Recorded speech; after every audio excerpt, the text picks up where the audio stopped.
Bonjour à tous, ravi de vous retrouver dans Smart Job, votre rendez-vous emploi RH, c'est tous les jours du lundi au vendredi, débat, analyse, expertise et vos rubriques habituelles, évidemment, vous les connaissez bien dans son job aujourd'hui, à la rencontre de Michael Amann, un autodidacte et son entreprise est leader, notamment dans les défibrillateurs. Il nous racontera son parcours et son aventure entrepreneuriale. Comme chaque vendredi, le livre de Smart Job, carnet de rebond pour PME et ETI chez Erol. Son auteur, Famille Letier, sera avec nous. C'est un livre coach, elle nous dira tout dans quelques instants. Et puis le cercle RH, c'est le débat d'actu. Comme chaque vendredi, la jeune génération, la génération Covid sacrifiée. On en parlera à l'occasion d'un sondage Wisby réalisé par Opinionway. Et puis on s'intéressera aussi aux conséquences de la crise Covid. On est toujours finalement dans cette crise. Sur les femmes cadres, l'écart de salaire et entre les hommes et les femmes, ne s'est pas réduit. C'est en tout cas un des éléments du baromètre de l'APEC. Et puis dans Fenêtre sur l'emploi, Amélie Favriguité, l'une des influenceuses de Smart Job, des personnalités éminentes, nous dévoile les secrets, les coulisses d'un recrutement. Tout ce qu'un recruteur ne vous dit jamais quand vous n'êtes pas reçu. Amélie va tout nous dire dans quelques instants. Ce sera à la fin de notre émission. Tout de suite, c'est bien dans son job.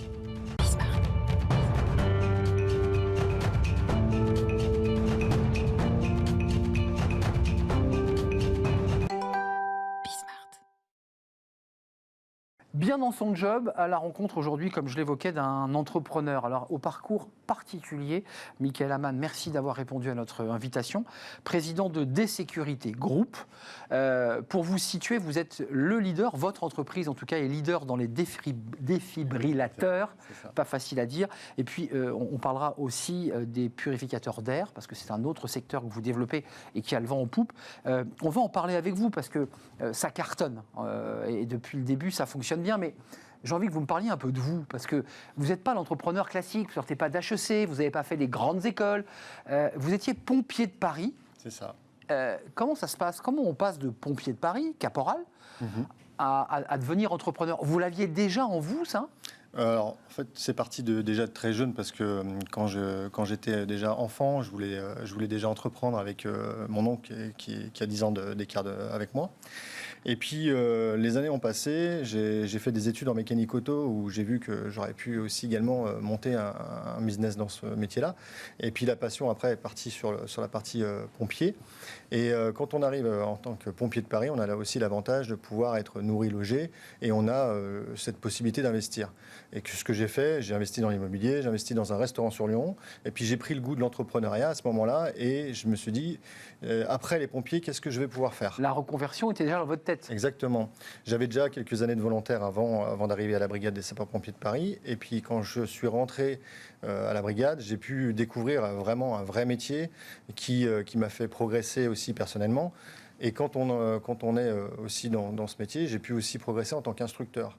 Et j'étais au fait de toutes ces prochaines directives que la France allait mettre en place. Donc, les défibrillateurs, c'était aussi une loi de Sarkozy, c'est Nicolas Sarkozy qui lance en disant il en faudra partout dans tous les lieux publics. Exactement. Et là, une petite étoile, une ampoule s'allume et vous dites attendez, là il y a peut-être un marché. Encore mieux, j'étais donc à l'instruction et donc j'avais le secourisme avant un peu tout le monde. Donc j'ai pu être au fait du changement du secourisme en 2006 qui allait intégrer l'utilisation du défibrillateur en 2007 pour l'usage du grand public. Et là, tout était déjà trouvé. Pour moi, je me suis dit, tiens, c'est marrant parce que depuis 1998 que je suis pompier volontaire, j'étais un des premiers pompiers en France à être formé au défibrillateur dans ma caserne de Lyon, à côté. Vous aviez déjà une histoire avec cet appareil. Et puis après, ça m'a suivi tout le long jusqu'à arriver justement à se dire, bah tiens, pourquoi pas, c'est naturel.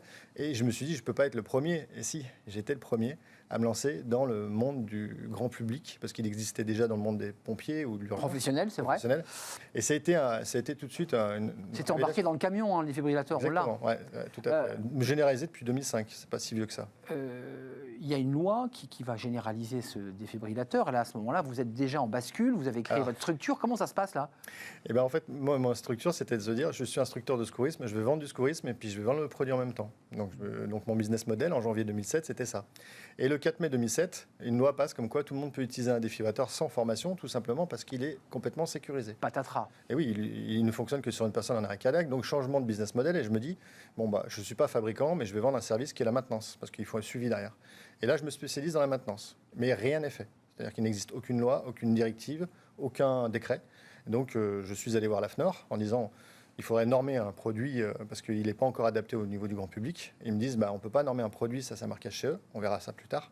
Par contre, on peut normer un service et j'ai créé la norme pour la maintenance du défibrillateur. Première société certifiée NFS 99-170, ça c'est pour ceux qui connaissent bien le métier.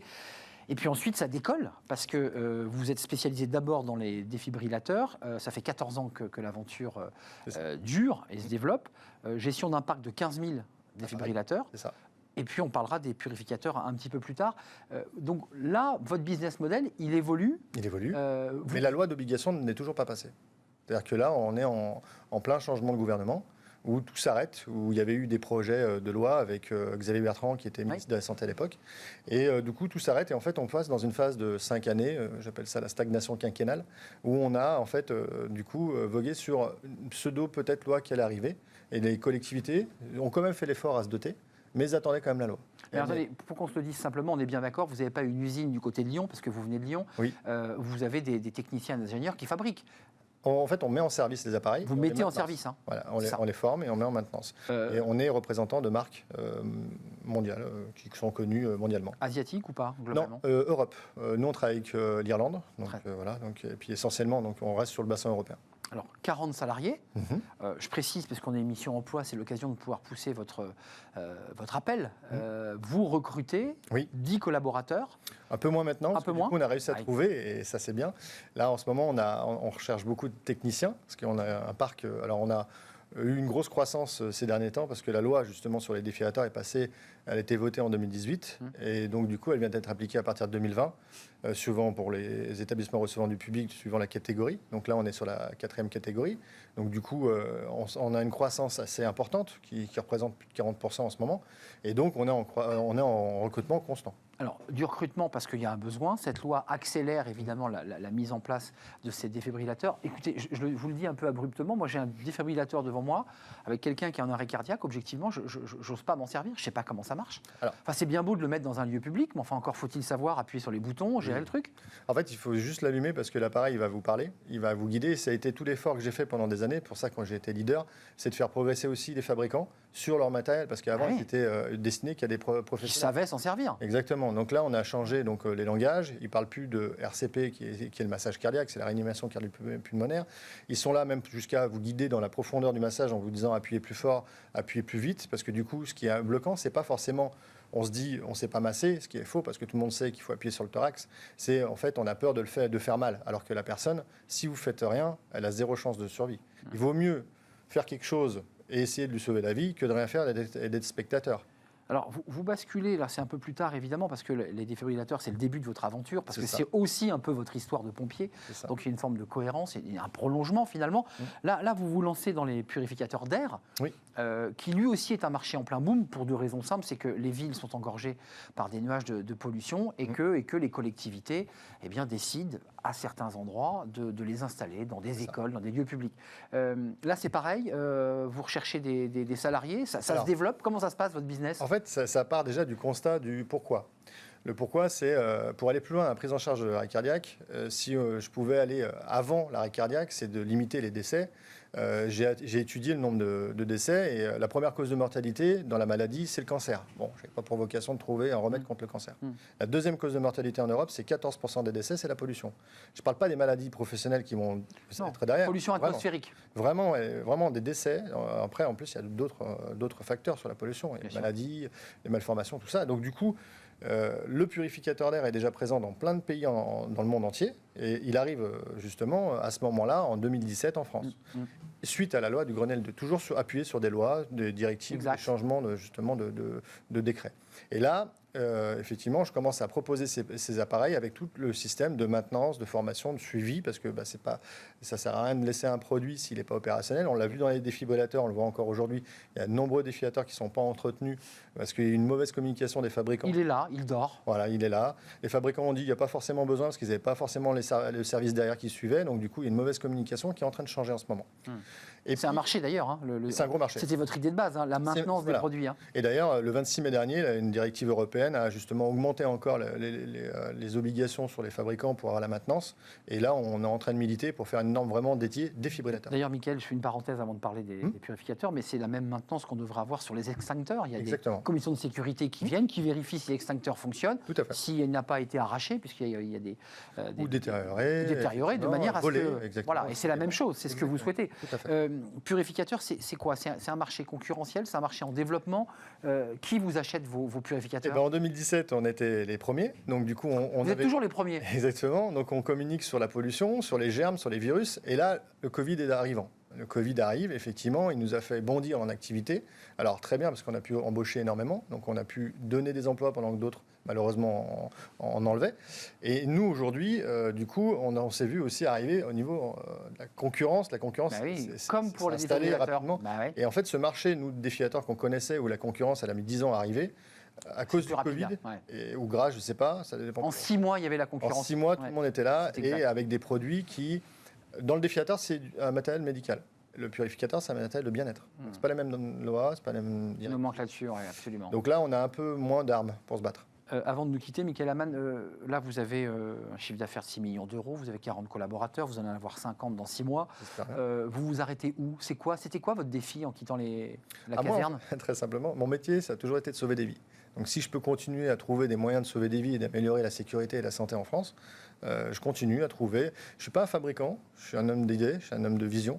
Mais du coup, je m'appuie sur des nouvelles technologies, sur des nouveaux produits qui pourraient arriver et surtout sur d'autres pays qui ont quand même une longueur d'avance sur nous. Et marié évidemment avec des textes de loi qui viennent accompagner vos initiatives que parfois même vous aiguillonnez, j'en suis sûr, en éveillant le législateur sur des choses. Je fais partie de quelques fédérations qui... Je pense. Merci Mickaël Amann d'être venu nous rendre visite. Bon retour à Lyon. Merci pour ce que vous faites parce que c'est vos produits, enfin en tout cas ceux que vous accompagnez sont bien utiles. Alors, sauve énormément de vies. À certains égards. Président de D-Sécurité Group, c'était un plaisir de vous accueillir sur le plateau. La suite de notre émission, vous la connaissez, c'est Smart Livre. Tous les vendredi, un auteur vient nous présenter son livre. Fanny Lottier nous rejoint dans quelques secondes.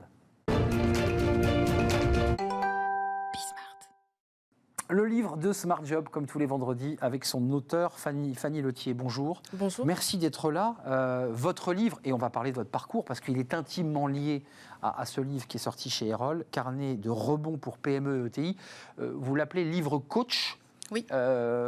Ça évite de faire une visio avec un coach, quoi. On ouvre le livre et c'est extrêmement pratique parce qu'il y a des numéros. Il y a la première partie où on est un peu en galère, hein, pour le dire. Vous êtes en galère. Bon, bah, voilà, Fanny vous prend par la main et vous explique ce que vous devez faire. Et puis ensuite, il y a toute une partie opérationnelle d'exécution dans ce livre qui est pratique et qui est accompagné d'ailleurs de petits messages, de petits textes de patrons, de chefs d'entreprise. C'est extrêmement concret. Ça, c'est votre livre.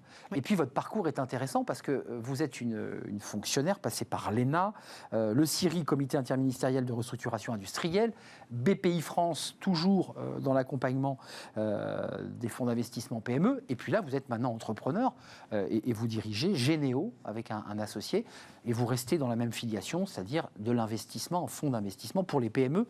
Les TPE aussi, vous faites PME, ETI, c'est quoi les cibles ? C'est la finance positive centrée sur les PME et les ETI.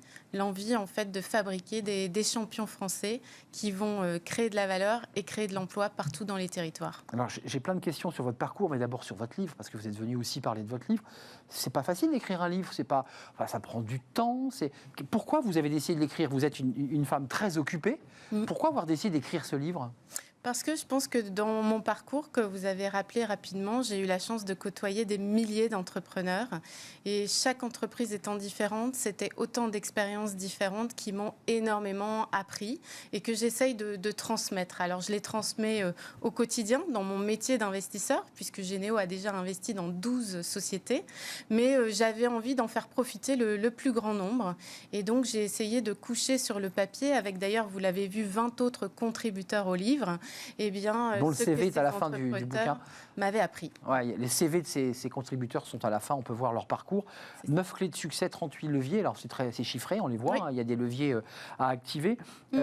Quel conseil vous donnez à une entreprise PME qui est en ce moment en train de partir là, dans cette reprise qui est une reprise sans en être une pour certaines boîtes. Qu'est-ce qu'elle doit faire en premier? Elle est un peu en difficulté, qu'est-ce qu'elle doit faire? Eh bien, le premier point, c'est la prise de recul. Vous savez, l'entrepreneuriat, c'est forcément prendre des risques. Il n'y a pas de performance sans prise de risque.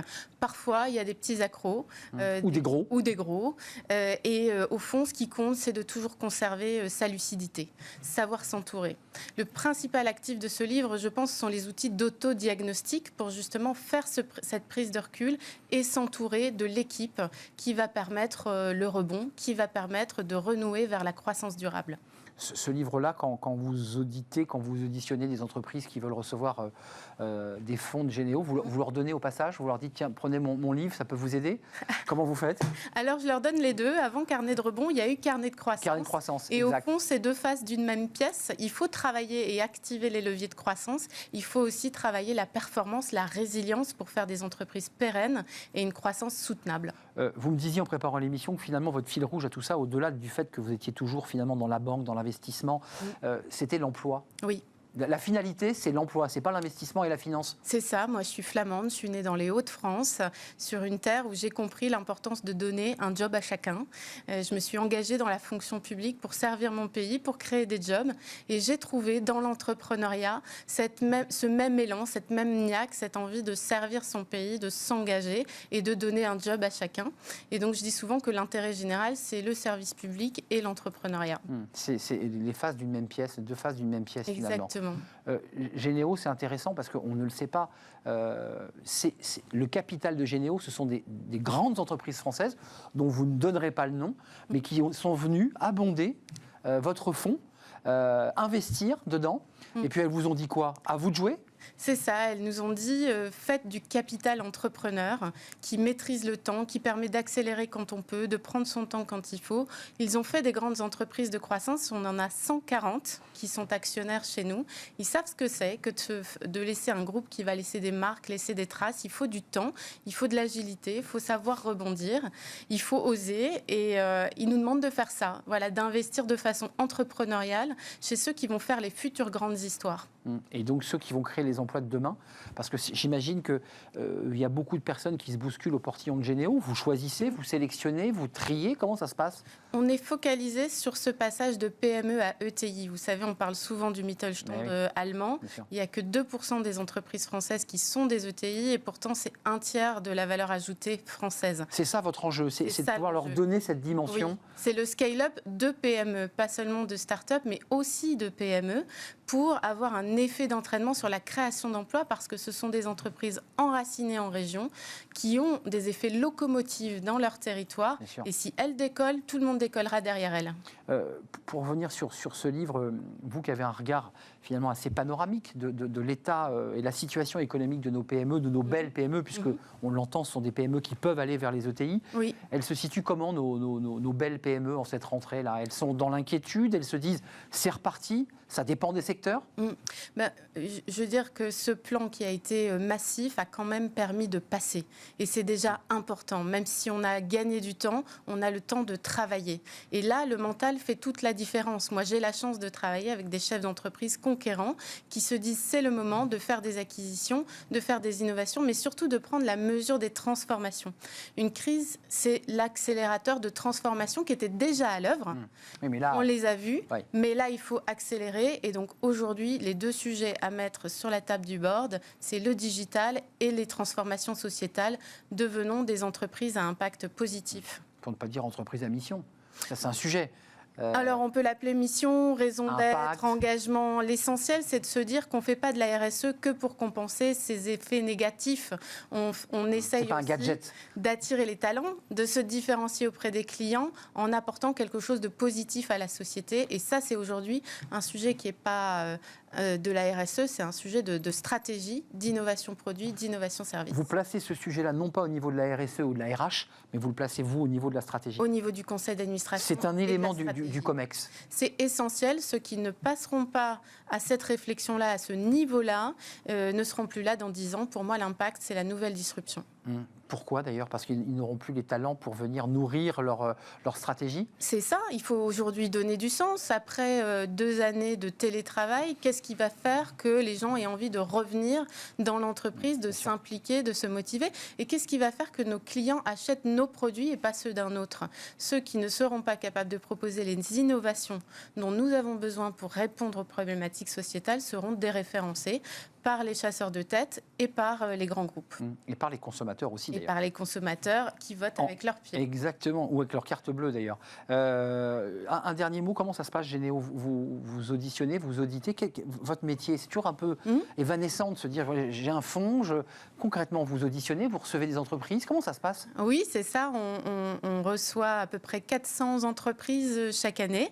Et on a sélectionné pour l'instant 12 pépites. On a en 2 ans investi 100 millions d'euros dans 12 sociétés qui sont pour nous les leaders de demain sur des sujets aussi divers que la santé psychologique au travail ou la digitalisation des établissements de santé ou encore l'allègement des matériaux. On essaye de détecter ceux qui ont un temps d'avance et on veut les aider à aller plus vite. Vous les accompagnez effectivement dans cette révolution qu'on est en train de vivre. C'est un plaisir de vous accueillir. Vous viendrez peut-être nous reparler un jour en débat, parce qu'on fait des débats, vous le savez, justement sur tous ces fonds qui flèchent l'argent, les millions d'euros vers des projets sains. C'est votre cas. Merci Fanny Lothier, cofondatrice de Généo Capital et entrepreneuse évidemment. Et puis votre livre, Carnet de rebond, parce qu'on y passe du temps quand on écrit un livre. C'est long d'écrire un livre. Carnet de rebond pour PME et ETI, se transformer pour durer, édition Erol. C'est un plaisir de vous accueillir. On va faire une courte pause et justement, nous allons débattre. C'est le cercle RH et c'est le débat d'actu. On va s'intéresser à plusieurs sujets, notamment la situation des jeunes à travers un sondage de Wisby pour Opinionway, parce que c'est la génération sacrifiée, cette jeunesse. On va en parler. Et puis le baromètre APEC qui pointe du doigt des écarts de salaire toujours importants entre les hommes et les femmes. Et ça ne s'est pas résorbé avec la crise Covid. On accueille mes invités juste après cette pause.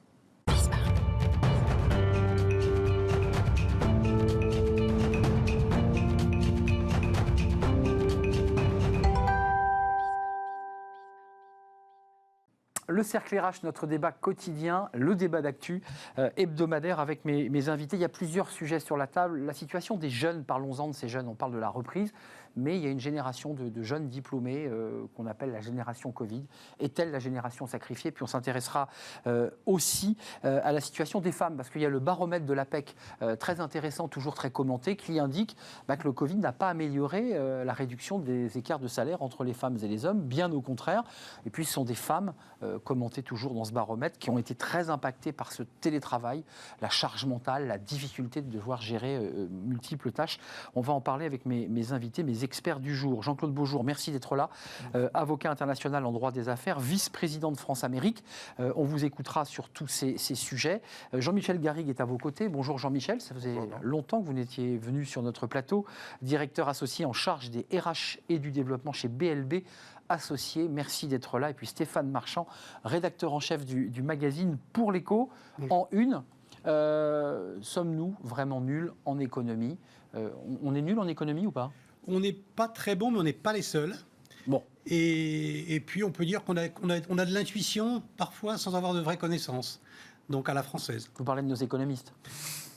Non, enfin du public en général. Je pensais que vous parliez des économistes qui parfois font des prévisions et se trompent. Oui, mais en même temps, moi je m'assure contre le mot nul. On peut apprendre. Moi, je pense que c'est tout le problème français, c'est qu'on a le sentiment que les gens sont intelligents ou sont nuls. Eh bien, moi, je pense qu'on a tous un gros potentiel. Et c'est aussi, ça rejoint le sujet sur les jeunes. On a un gros potentiel. Il faut acheter votre journal. Je vais m'abonner très prochainement parce que je crois qu'il est très accessible pour les non-agrégés en économie. Et non, mais vraiment. Les désagrégés en économie, oui. Et j'invite les uns et les autres à le faire parce qu'il n'y a pas de raison qu'on n'ait pas tous une connaissance acceptable pour comprendre le monde dans lequel. Non, je faisais un trait d'humour parce que c'est vrai que les économistes sont souvent pointés du doigt. Je ne parle pas du grand public qui effectivement patauge entre le PIB, la dette, peut-être, mais que nos économistes parfois aussi commettent d'énormes boulettes. Ils font des prévisions, ils se trompent. Ensuite, ils expliquent pourquoi ils se sont trompés. Mais finalement, ce sont quand même des phénomènes intéressants. Le fait de se tromper en soi n'est pas une catastrophe. C'est vrai. C'est vrai, à l'américaine, on a le droit de se tromper. Jean-Michel Garrigue, ces jeunes, sondage Opinionway pour Wisby, on va voir les chiffres qui ne sont pas bons, ces chiffres, parce que c'est une génération qu'on dit sacrifiée. Est-ce que je noircis le tableau, ou est-ce qu'aujourd'hui, une partie de notre jeunesse celle qui a fait de la visio pendant 1 an et demi, se dit aujourd'hui, je suis un peu, je trouve pas ma place, quoi. Alors, je ne sais pas si vous avez vu les chiffres. Ils sont caractéristiques d'une tendance que je trouve extrêmement française. C'est que on est toujours plus pessimiste pour les autres que pour soi-même. Quand on regarde les résultats, de mémoire, il y a 80% des jeunes qui ont plutôt confiance dans l'avenir, dans leur situation personnelle. Oui, exactement. Et plus on collectivise, si je puis dire, les questions, et plus le taux de réponse positive est faible. Oui. Êtes-vous confiant pour l'évolution de la société? Êtes-vous confiant pour les générations futures, etc. Le pourcentage décroît. C'est typiquement français. Ça ne va pas bien pour la France, mais pour moi, ça va plutôt pas mal.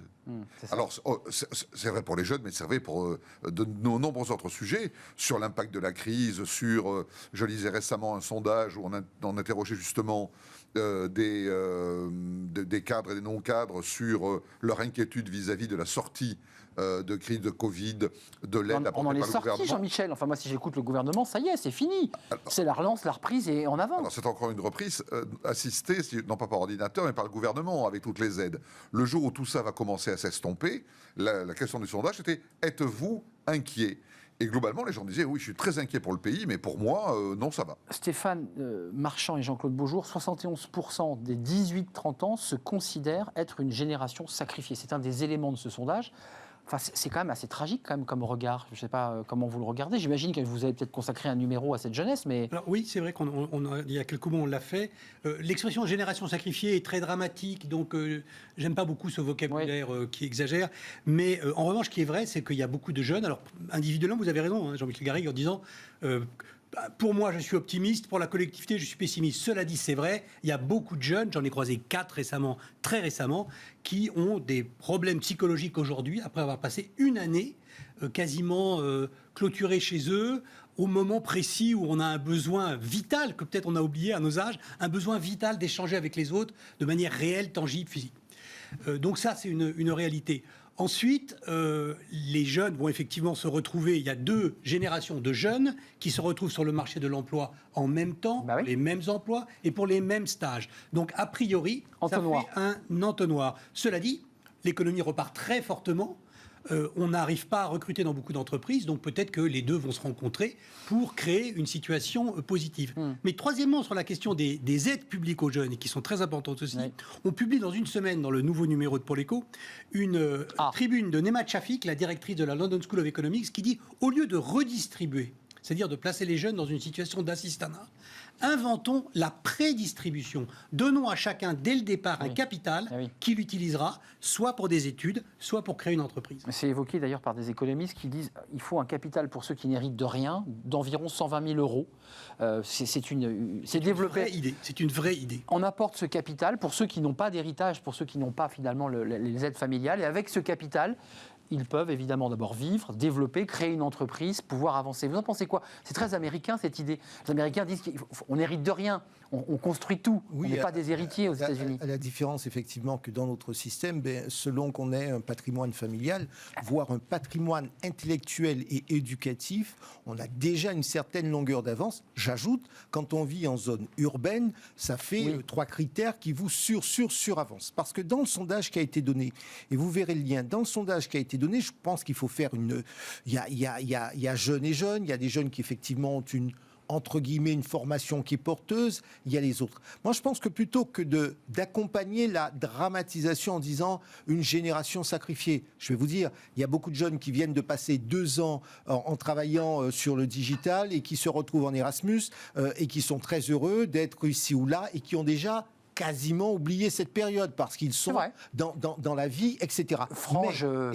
Alors, c'est la raison pour laquelle je pense, là où nous devons progresser, c'est ce que j'appelle de mes voeux, c'est que les programmes du type Erasmus, alors on dit qu'il va être modifié, et bien qu'il soit aussi possible pour des jeunes de milieux d'activités professionnelles, d'activités manuelles, qu'un jeune qui ferait une école de pâtisserie pourrait aller se former à l'étranger, parce que c'est là aussi où on peut vendre la France, c'est là où on peut les valoriser, parce que c'est cela qu'il manque à beaucoup de jeunes, c'est qu'effectivement tous ces potentiels... C'est un vrai sujet, ça, les métiers manuels en Erasmus. Absolument, métiers manuels, tout ce qui est voie de professionnalisation, qu'on leur offre autant d'avantages, en tout cas autant de possibilités qu'aux jeunes qui sortent des grandes écoles. Et là, vous verrez qu'il va y avoir un trend nettement différent. Un dernier chiffre, il est très sociologique, celui-là, il est amplifié par la crise Covid, mais 43% de ces jeunes disent qu'ils ont sauté un repas pour économiser. Et puis on avait fait un débat il y a quelques semaines qui était assez troublant sur des jeunes associatifs qui aidaient avec des repas dans les établissements, dans les facs, et les jeunes aujourd'hui, étudiants universitaires, poussaient la porte des Restos du Cœur, alors qu'auparavant on ne voyait pas ces jeunes. Qu'est-ce que vous en pensez, Jean-Michel Garrigue, de cette idée quand même qui circule d'un revenu de base, d'un revenu qui permette à ces jeunes de pouvoir, comme on dit, démarrer dans la vie? C'est pas tant le diplôme que d'avoir un petit coup de pouce financier pour enclencher, ce qu'évoquait Stéphane Marchand. J'en dirais deux choses. La première, c'est que, évidemment, ils ont été les victimes presque collatérales du Covid, car beaucoup d'étudiants, beaucoup de jeunes vivaient de petits jobs, notamment dans, je sais pas quoi, la restauration rapide ou autre, qui ont été fermés du jour au lendemain et pendant des mois. Baisse de revenus. Des revenus parfois de quelques centaines d'euros, mais qui suffisaient à garder la tête juste au niveau de l'eau.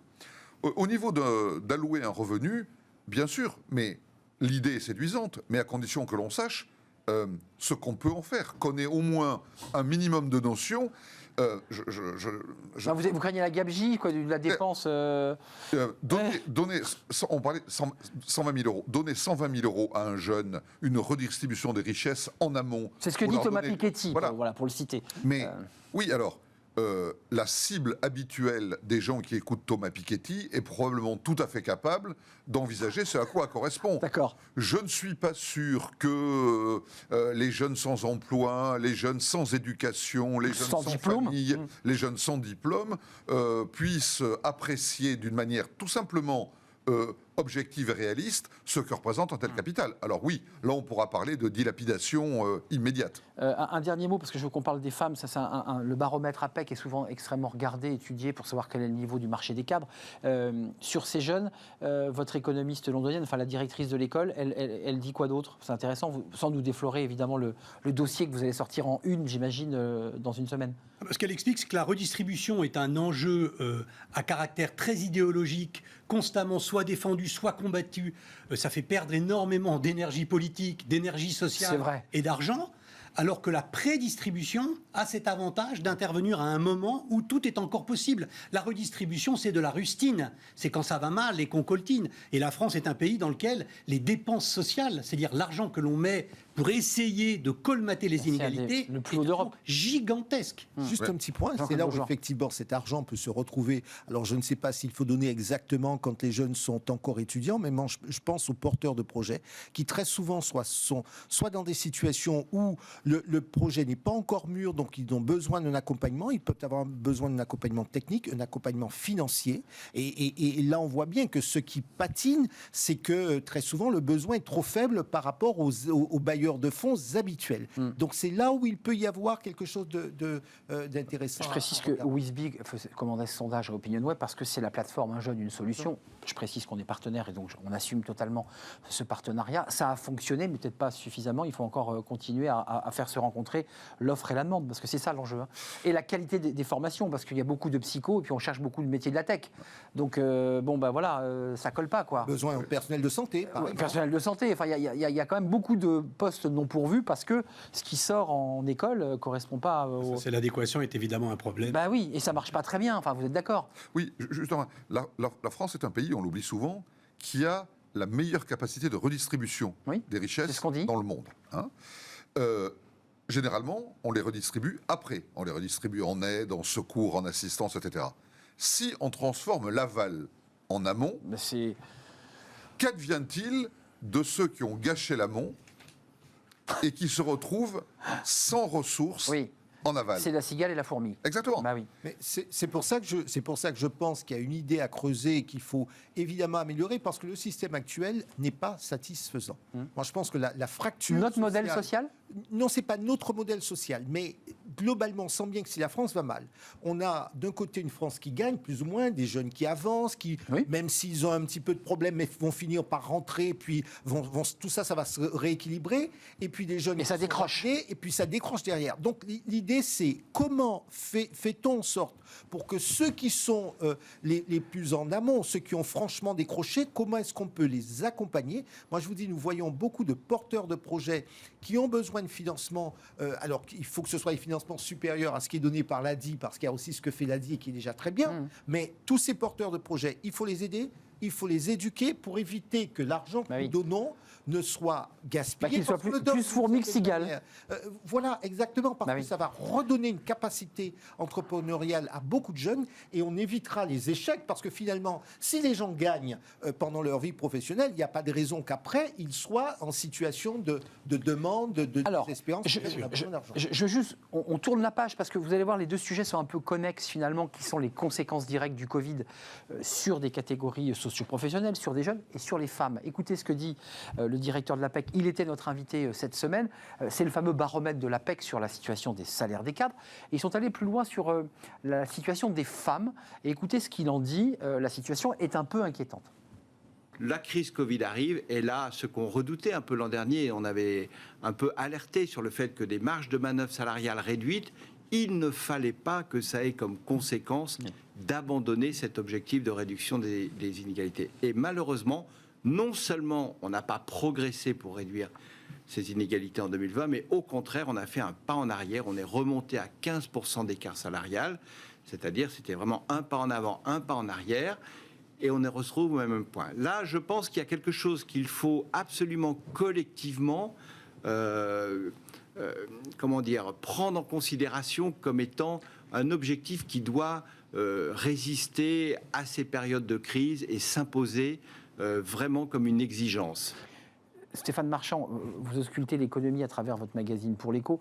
On voit quand même le Covid transforme les entreprises, accélère, enfin laisse des traces quand même. Là c'est une des traces du Covid. C'est-à-dire on réduisait doucement l'écart salarial et on découvre que les femmes, c'est ce que dit la PEC, charge mentale très lourde, difficulté de pouvoir gérer la vie professionnelle. Elles montent moins en grade que les hommes.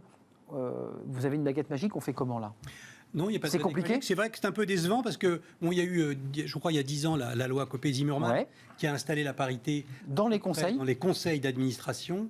Donc on considère que c'était une grande victoire. On s'aperçoit en fait que c'est une victoire un petit peu à la Pyrrhus parce que ça concerne un milieu qui est très particulier, avec des codes très particuliers, et qui a installé dans les conseils d'administration des femmes qui ont en fait exactement les mêmes profils que les hommes qui sont à côté d'elles. Enfin, je veux dire, c'est pas forcément une grande victoire. En revanche, en dessous dans l'entreprise, au niveau de la progression dans l'entreprise, sur les salaires, sur les promotions, sur l'accession des femmes aux instances dirigeantes, tout ça reste quand même très décevant. Au COMEX notamment. Et je n'ai pas de baguette magique. Ça vient. Vous n'étiez pas d'accord avec Stéphane ? Non, ce que je dis, c'est que en fait, c'est plus une capacité d'impulsion pour, sur la durée, changer les mentalités. Ça a marché, on est à plus de 40% dans les conseils d'administration. On est plus de 40%, on a dépassé les 40% de la Copé-Zimmermann, je crois qu'on est à 43% aujourd'hui. Absolument. Il y a un texte qui se prépare pour les comités exécutifs. Les discussions portent surtout sur l'échéancier, parce qu'au départ, c'était 2030. 2030, c'est demain. On sera à 2035. Enfin, c'est loin quand même. Hein. Oui, mais c'est demain, c'est pas demain. Pour passer, les femmes, c'est loin. Pour passer de 12. Bien sûr. Oui, c'est un peu loin quand même. En fait, la mentalité est là. Je vais d'ailleurs vous donner un exemple. Souvent, des chefs d'entreprise ou des DRH me demandent de leur donner un coup de main dans le recrutement, tout à fait bénévolement, bien sûr. Je connais beaucoup de monde dans ce milieu-là, etc. Maintenant, systématiquement, c'est nous voulons embaucher une femme. Donc, les mentalités changent. Les quotas ont... C'est positif pour vous de le dire, une femme comme une forme de discrimination positive, éliminant de fait, je me mets en contre-champ, un homme qui pourrait être aussi compétent, voire plus compétent. Mais malheureusement, on ne fait pas de victoire... sans casser d'œufs. Sans casser les œufs. Voilà. C'est ça. Donc il y a quelques œufs qui cassent là. Moi, tous les jours, ça m'arrive, des amis dans le milieu des ressources humaines, qui est un peu mon milieu de prédilection, qui me disent, j'étais en shortlist finale, et la femme était choisie, alors même que parfois, le chasseur de tête ou même le chef d'entreprise entreprise, me disait c'est vous que je préfère, mais vous comprenez, il faut que je féminise mon comité exécutif, etc. Donc, on ne fait pas de meulette sans casser les œufs. La période actuelle est une période frustrante. Elle a été frustrante longtemps pour les femmes, elle l'est moins, elle l'est du coup de plus en plus pour les hommes. Mais la tendance est là, la démarche est là, et elle va, j'en suis sûr, se polliniser, si je puis dire, l'ensemble de l'entreprise. Il faut absolument tordre le cou à l'argument qu'on appelle l'argument du vivier. Vous savez, tous les gens qui disent « j'adorerais promouvoir des femmes, mais je n'ai pas le vivier suffisant Oui, ça, on l'entend Elisabeth beaucoup. Moreno, la ministre, raconte très bien que quand elle était chez Lenovo, eh bien, elle a imposé que tout en bas du recrutement, c'est-à-dire au moment où on lui amène des CV pour n'importe quel job, 50% d'hommes, 50% de femmes. Elle est le choix, en tout Et cas. quel est le choix constamment et à tous les échelons. À ce moment-là, on peut espérer que progressivement, C'est la base. Jean-Claude Beaujour. Je pense qu'effectivement, pour les femmes du CAC 40, pour les femmes de certains niveaux, il y a moins de problèmes. On voit bien que les quotas, les chiffres, les objectifs sont atteints. En réalité, c'est en dessous, puisque... les quotas, vous avez raison, c'est une forme de quota. En dessous, il faut que l'on puisse préparer les femmes, qu'on puisse identifier les potentiels, qu'on puisse continuer à les mobiliser, et puis surtout, là je crois qu'il y a un rôle de la société, parce que trop souvent, on pénalise ou on culpabilise la femme qui a envie de progresser. Vous savez, notre société reste encore malgré tout un peu machiste. Patriarcale. Où dès qu'il y a une fille qui veut monter, on dit qu'elle est trop ambitieuse. Vous savez, c'est toujours dans les couloirs, elle est trop ambitieuse. Elle a les dents longues. Les dents longues, etc. Là où pour un homme, on dit il est bien, il est brillant, etc. Il en veut. Il en veut, et c'est bien, et on en a besoin. Et c'est là où c'est tout à fait ça. c'est là où s'il y a des messages à faire passer, c'est de dire aux gens, en tout cas moi je le dis aux jeunes qui travaillent avec moi, c'est allez-y franco, et peu importe ce que l'on dit, assumez-vous. Alors, et avec un deuxième élément, c'est parvenir, que ce soit d'ailleurs là pour garçons, pour les filles, mais c'est vrai que c'est souvent une préoccupation pour les jeunes femmes, et essayer d'obtenir une vie équilibrée. Parce que le dilemme auquel elles sont confrontées, c'est une vie, que ce soit de famille, avec un compagnon, une compagne, peu importe, mais une vie personnelle. Et des enfants, si je peux me permettre. Et puis aussi des enfants, puisque jusqu'à... Non, mais ce qui est un frein à la carrière. Ça peut être aussi des adoptions, ça peut être aussi des adoptions de la part d'hommes. Donc vraiment la vie de famille, en tout cas une vie en Au dehors sens de large. l'entreprise, parce que ça c'est aussi une chose qu'il faut savoir accompagner. C'est comment on organise la vie, où on laisse un peu de place à la vie en dehors des entreprises. et c'est vrai que c'est très important, Stéphane Marchand. tout en organisant l'égalité, voire en imposant l'égalité si on décide, il ne faut pas oublier qu'il y a des différences extrêmement fortes entre les hommes et les femmes, Bien sûr. tant mieux, et que par conséquent, il faut faire ce que vous dites, respecter la vie privée, et puis que les périmètres des jobs, que les compositions, vous voyez ce que je veux dire, Bien sûr. que les profils des emplois tiennent compte de ces différences, parce que ce ne sont pas les mêmes aspirations chez les hommes et chez les femmes, ce qui fait la richesse de leur cohabitation. D'ailleurs, cet écart n'est pas réduit à cause du Covid, c'est ce que dit en tout cas le directeur de l'APEC, mais on a quand même le sentiment que la tendance va, dans les grandes entreprises pour le moins, à la qualité de vie au travail. C'est-à-dire que cette donnée qu'évoque Jean-Claude Beaujour, c'est-à-dire l'équilibre entre vie privée, entre vie pro, du temps pour sa famille, j'ai le sentiment que le Covid a aussi accéléré cette transformation-là. Peut-être que je me trompe, hein. Ce qui a aussi beaucoup aidé, c'est l'internationalisation des carrières et des pratiques. Aujourd'hui, vous voyez, j'ai ce soir mon dîner des DRH du CAC 40. Eh bien, je me rends compte... J'ai pas reçu l'invitation d'ailleurs, hein. Je me rends compte... Alors là, j'ai... Il y en a de plus en plus qui sont étrangers ou oui, c'est vrai. qui ne viennent pas de la fonction RH. C'est le premier. Ils sont opérationnels et c'est le premier poste RH de leur carrière. D'un pays étranger, ça joue énormément. Et du coup, ça impacte. Je vais vous donner un exemple très simple dans un groupe que je connais. Un nouveau DRH groupe venu des États-Unis a dit, mais qu'est-ce que c'est que ça? Pourquoi les réunions ici se terminent à 20h ou à 20h30, etc. Et il a dit, écoutez, moi en tout cas dans ma direction, et je vais faire en sorte que ce soit dans l'entreprise, Eh oui. ma direction, c'est-à-dire 3000 personnes, la direction des ressources humaines au plan mondial, il n'y a pas une réunion qui commence avant 9h et pas une réunion qui se termine après 18h. Et pas une le vendredi à 17h30. Voilà. Voilà. Donc ça profite aussi beaucoup à l'équilibre vie privée et professionnelle. Ça profite beaucoup aux femmes. Et il a ajouté, le problème en France, c'est que les réunions ne sont pas préparées. Si les réunions C'est tout sont à fait préparées, exact. on envoie deux, trois slides la veille de la réunion. Un ordre du jour. Voilà, pour que chacun en prenne connaissance. La réunion est minutée, elle dure 60 minutes, 90 minutes, pas une de plus, pas une de moins. Toc, Chacun terminé. part avec un plan d'action, etc. Une efficacité à l'anglo-saxonne. Nous aimons beaucoup palabrer, si j'ose dire, et ça a beaucoup de bons côtés. Très latin, oui, bien sûr. C'est très latin, mais là, je pense qu'un peu d'ordre permettra aux femmes davantage pouvoir gérer leur carrière. Et dégager du temps. Juste un mot avant qu'on se quitte, parce que c'est une sorte là aussi, c'est un axiome comme ça qu'on sort souvent quand on est sur un plateau. À salaire égal, enfin, diplôme égal, salaire égal. Ça marche pas, ça. En tout cas, on le voit à travers l'APEC, ça marche pas encore. Alors, à diplôme c'est ça la règle. Salaire égal, je sais pas, mais en tout cas, à job égal, salaire égal, oui. Mais ce qui n'est pas le cas, hein. Non. Ce qui n'est pas le cas. Dans la vraie vie, c'est pas le cas. Ça devrait être la règle. Bah oui. Malheureusement, ça n'est pas une règle effective. Et La loi existe. Il nous revient de travailler à rendre effective cette règle par des mesures aussi bien juridiques, mais aussi des mesures très pratiques. Parce que je confirme que sur le ça vient plan d'en haut. travaillant à l'international, je vois bien que nous avons des pratiques différentes. Et les dîners professionnels américains se font souvent à 18h30, ce qui permet aux gens de rentrer chez eux à une heure correcte. Les Américains mangent tôt, faut quand même le Oui, préciser. oui, De manière mais générale. malgré tout, c'est un élément parce que ça permet malgré tout de voir sa famille, d'avoir une vie à côté, c'est important. Donc, Oui, je c'est suis Alors sûr. qu'à assez- Paris, arriver à un dîner très tard, c'est super valorisant. Ah, on a Un très, dîner très occupé. important. Vous arrivez à 21h30 et vous dites je suis désolé, j'ai été retenu. D'ailleurs, on arrive souvent en Chez retard. le ministre. Dans les dîners importants, on arrive en retard, d'ailleurs, pour montrer qu'on est encore plus important. Mais bien sûr. C'est ce que vous faites, Jean-Michel Garrigue. vous Serez en retard ce soir à votre dîner. Ce soir, Vous serez à l'heure. c'est toujours début du dîner à 20h, fin du dîner à 22h, précise. À 22h, comme ça, les gens sont chez eux de bonne heure, ils n'hésitent pas à venir. Alors, s'ils veulent rester... Et ils savent que ça ne leur occupe pas toute la S'ils soirée. veulent rester à discuter entre eux, à échanger, ils le peuvent. Mais celui qui veut partir ou celle à 22h, il le Et fait. je peux vous dire que je dis toujours à mes clients, je suis parfaitement disponible, mais le samedi, je fais un peu de sport et je déteste être dérangé pendant ma séquence. Donc, vous le savez, ne dérangez jamais Jean-Claude Beaujour le samedi pendant son sport. Retenez cette phrase, elle est Mais gravée. je reste très disponible à mes Et elle est gravée dans la bande. Merci Stéphane Marchand. Pour l'écho, c'est le dernier numéro. Le prochain sort dans une semaine. Voilà, sommes-nous vraiment nuls en économie avec un point d'interrogation, évidemment, un dossier. Puis le prochain, c'est dans une semaine.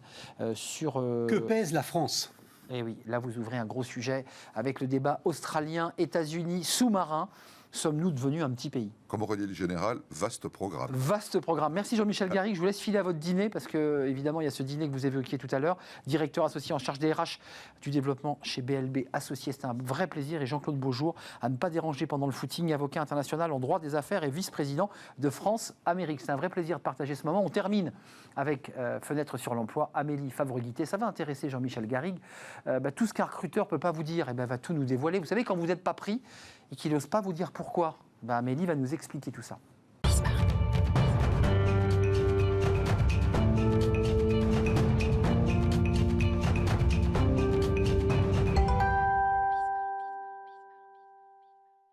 Fenêtre sur l'emploi avec Amélie Favre-Guittet, l'une des influenceuses de Smart Jobs, qui est un poste extrêmement rare. C'est très compliqué d'être un influenceur de Smart Job.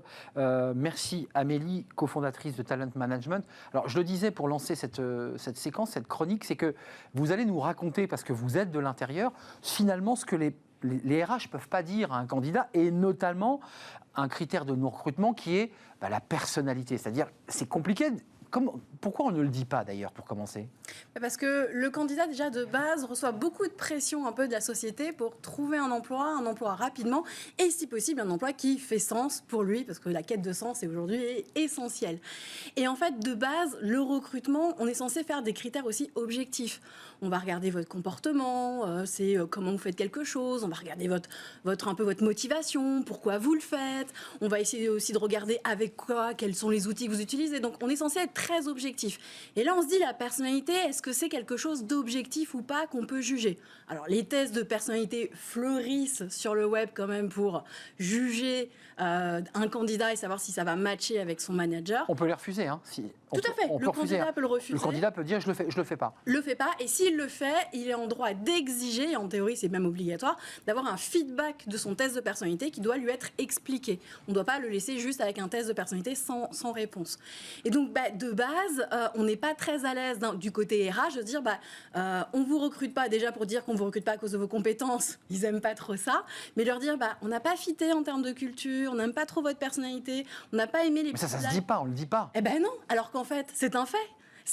Aujourd'hui, la personnalité est aussi un critère de non-recrutement. Mais personne n'en parle. Mais il l'est depuis fort longtemps. Parce qu'on a des managers qui vous disent, ou des patrons, je le sentais pas.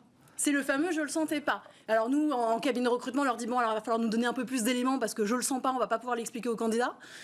Et donc on essaye de tirer un peu les verres du nez du manager ou du RH. Mais effectivement, c'est de la personnalité, c'est quelque chose, c'est un peu, c'est pas palpable et c'est compliqué à expliquer. C'est une question personnelle qui a trait à votre métier. C'est un casse-tête pour vous, les agents, les cabinets de recrutement, parce qu'il faut trouver le bon mot pour pas blesser. C'est le plus dur. C'est difficile, ça. On touche à l'ego, à l'affect d'une personne qui est déjà, la plupart, quand ils sont en recherche, fragile. Pas non plus au top de leur forme, ils sont un peu fragiles. Et donc leur dire, l'entreprise vous a pas sélectionné parce que vous maîtrisez pas tel logiciel. Déjà, ça leur plaît moyen en disant je peux apprendre. Exact. Ou alors c'est vous connaissez pas tel secteur d'activité. Oh là là, vous cherchez le mouton à 5 pattes. De toute manière, le candidat aura toujours une réponse à nous formuler pour dire qu'on est le méchant RH ou le méchant recruteur. Est-ce que vous pouvez vous permettre, Amélie, d'aller, lorsque le candidat a franchi un peu la ligne jaune, dans une attitude très exacerbée, un sentiment qui a été révélé par le recruteur, est-ce que vous pouvez lui dire, je pense que tu devrais faire attention à ça? Je ne sais pas. C'est notre job, Ouais.